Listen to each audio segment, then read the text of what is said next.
Mais de 1.000 mandados de busca e apreensão, prisão temporária, prisão preventiva, condução coercitiva e com mais de 70 fases autorizadas. Em 17 de março de 2014, a Operação Lava Jato teve início. E o Metrópolis vai te contar sobre os 10 anos da operação que movimentou bilhões de reais em propinas e abalou a economia nacional e a política brasileira.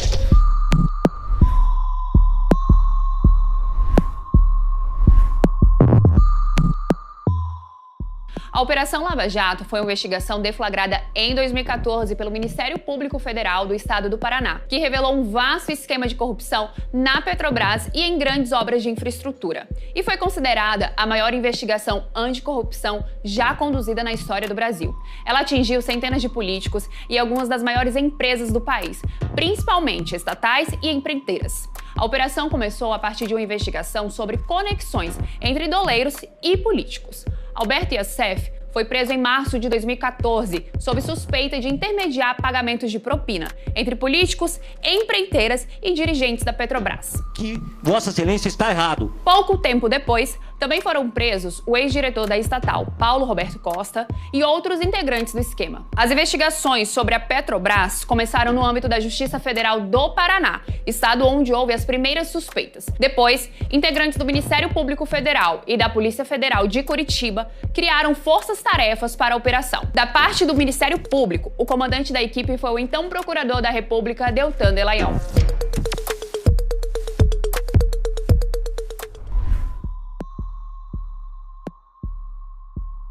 Ao todo, a operação teve 79 fases. A Petrobras foi o primeiro elo encontrado pelos investigadores para os pagamentos ilegais feitos entre os empresários e agentes públicos, mas depois a apuração foi além. Após as primeiras etapas, a Lava Jato identificou indícios de esquemas semelhantes ao operado na estatal em obras como a usina nuclear de Angra 3, no Rio de Janeiro, e a hidrelétrica de Belo Monte, no Pará. O principal responsável pelas decisões da operação no início foi o Sérgio Moro, então juiz da 13ª Vara da Justiça Federal de Curitiba. Com o avanço das investigações, porém, o STF decidiu em 2015 desmembrar a Lava Jato e transferir os processos sobre os esquemas investigados em outros estados, como Rio de Janeiro, Distrito Federal e São Paulo, para juízes locais. Normalmente, as empreiteiras concorrem entre si em licitações para conseguir os contratos da Petrobras, que contrata a empresa que aceita fazer a obra pelo menor preço.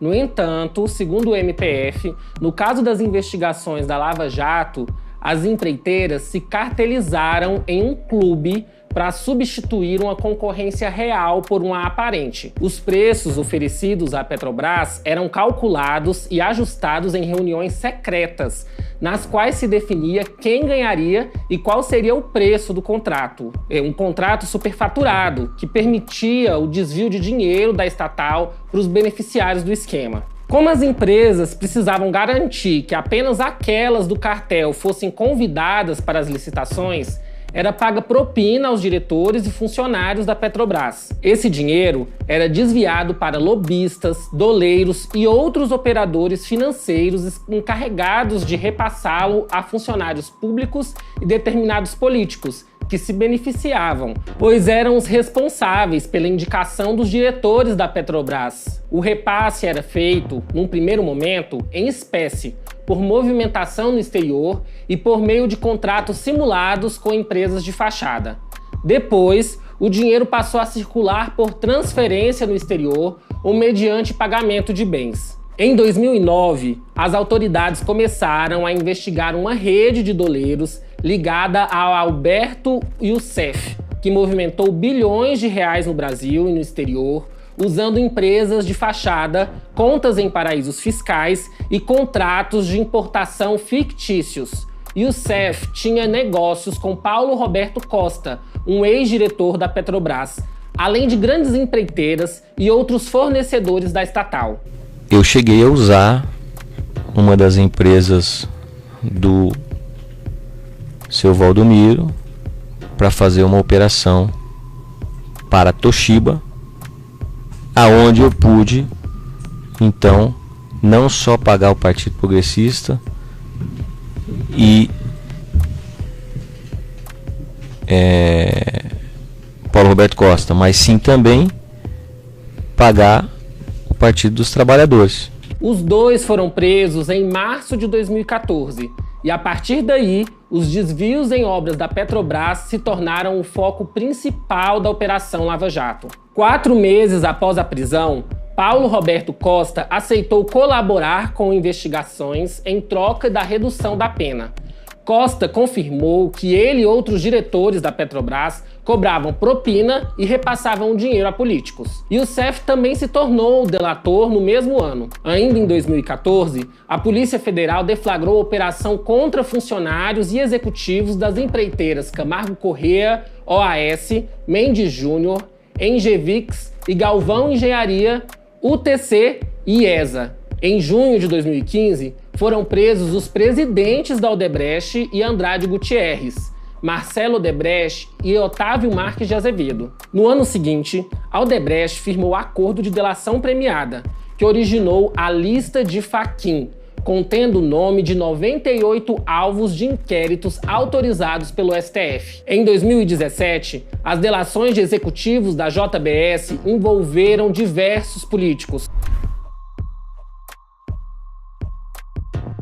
No total, segundo o MPF, foram 163 prisões temporárias, 132 prisões preventivas, 1.450 buscas e apreensões, 211 conduções coercitivas, 35 ações de improbidade administrativa, 2 acordos de colaboração homologados no Tribunal Regional Federal da 4ª Região, 138 acordos homologados no STF, 553 denunciados, 723 pedidos de cooperação internacional, 4,3 bilhões devolvidos aos cofres públicos, 2,1 bilhões previstos em multas compensatórias decorrentes de acordos de colaboração, 12,7 bilhões em multas compensatórias de acordos de leniência, 14,7 bilhões previstos para serem recuperados e 111,5 milhões em renúncias voluntárias de réus. Segundo reportagens da época, a Lava Jato custou ao Brasil 3,6% do PIB e até 4,4 milhões de empregos por conta da paralisação de obras e das atividades das empresas envolvidas nos esquemas de corrupção entre 2014 e 2017. Os dados são de um estudo desenvolvido pelo Departamento Intersindical de Estatística e Estudos Socioeconômicos, o DIEES, e pela Central Única dos Trabalhadores, a CUT. Com a chegada de Bolsonaro ao poder em 2019, a Lava Jato perdeu fôlego. Nessa época, o então juiz Sérgio Moro deixou a magistratura e se tornou ministro da Justiça, e opositores intensificaram as acusações de parcialidade contra a operação, que passou a ter sua imagem ligada ao bolsonarismo. O auge do desgaste veio em 2019, quando o site The Intercept Brasil iniciou a série de reportagens chamada Vaza Jato e revelou mensagens de Telegram de Moro, Dallagnol e demais procuradores da operação, conforme mostrou o jornal É o País. Nelas, eles articulavam em conjunto a operação e combinavam datas, procedimentos, convocação de testemunhas e ações políticas, práticas que são consideradas ilegais. Como mostrou a Folha, além da divulgação das mensagens dos integrantes da Lava Jato, os vazamentos coincidiram com o momento em que os atores da Força Tarefa passaram a ser alvo de críticas de juristas, de advogados de defesa e de produções acadêmicas, apontando desvios e problemas na atuação do sistema de justiça envolvido na operação. Após cerca de 6 anos de trabalho, em fevereiro de 2021, o MPF anunciou a dissolução do núcleo original da Lava Jato lá no Paraná. Naquele ano, o Procurador-Geral da República, Augusto Aras, assinou uma portaria que estendeu os trabalhos da operação até outubro de 2021, mas com uma nova estrutura. As atividades da operação foram incorporadas pelos Grupos de Atuação Especial de Combate ao Crime Organizado, os GAECOS. Crítico do modelo de forças-tarefa, como a Lava Jato, Aras chegou a afirmar em um evento virtual em 2020 que era necessário que o lavajatismo não perdurasse no país. Para o procurador-geral, a mudança para os GAECOS iria garantir institucionalidade e acabar com a pessoalização da operação, o que, segundo ele, foi a causa de uma série de irregularidades. O anúncio da dissolução do núcleo original da operação ocorreu 3 dias depois que o ministro do STF, Ricardo Lewandowski, suspendeu o sigilo de 50 páginas de conversas entre procuradores da Lava Jato e o ex-juiz Sérgio Moro. Em São Paulo, a força-tarefa da Lava Jato terminou em setembro de 2020, após a saída de 11 procuradores que faziam parte do grupo. Pelo menos 7 deles pediram desligamento. No Rio de Janeiro, o trabalho foi encerrado em abril de 2021, quando foi incorporado ao GAECO do Estado. Luiz Inácio Lula da Silva enfrentou uma série de processos decorrentes da Lava Jato. Hoje, todos estão encerrados ou suspensos. Como mostrou a BBC, houve dois principais caminhos para a conclusão das ações. Um, de que Lula foi absolvido, já que a Justiça considerou que não havia provas de que ele havia cometido os crimes. Ou as condenações foram anuladas porque os direitos do petista foram desrespeitados.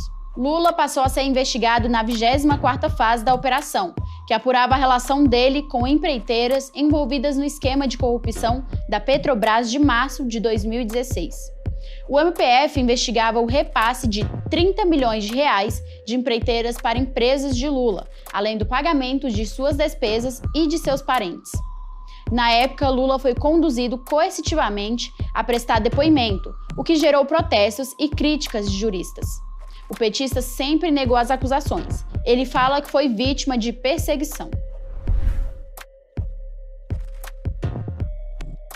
Em novembro de 2019, Lula deixou a prisão após 580 dias de reclusão. Por 6-5, o STF decidiu derrubar a possibilidade de prisão de condenados em segunda instância, decidindo que esses réus têm direito a aguardar o fim do processo em liberdade. Lula teve as condenações que retiravam seus direitos eleitorais anuladas em abril de 2021, quando por 8-3, o STF entendeu que o ex-presidente não teve seus direitos respeitados e que os processos não poderiam ter tramitado na Justiça de Curitiba. Como mostrou a Folha, segundo os magistrados, a competência de Moro era restrita a esquemas diretamente relacionados à Petrobras, e as acusações contra Lula envolvem outros órgãos públicos que vão além da estatal petrolífera. As ações penais contra Lula foram anuladas por não se enquadrarem no contexto da Operação Lava Jato. Segundo o Fachin, as denúncias formuladas pelo MPF contra Lula nas ações penais relativas aos casos do Triplex do Guarujá, do sítio de Atibaia e do Instituto Lula não tinham correlação com os desvios dos recursos da Petrobras e, portanto, com a Operação Lava Jato. Assim, entendeu que deveriam ser julgadas pela Justiça Federal do Distrito Federal. Até aquele momento, Lula ainda poderia responder pelas acusações em novos processos se tramitassem no Distrito Federal. Mas como mostra a BBC, esse retorno à estaca zero acabou provocando a prescrição da pretensão punitiva. E Lula, embora não tenha sido julgado inocente, não pode mais ser julgado nos casos do Triplex e do sítio de Atibaia. Em junho de 2021, o STF também decidiu que Sérgio Moro foi parcial em seu julgamento.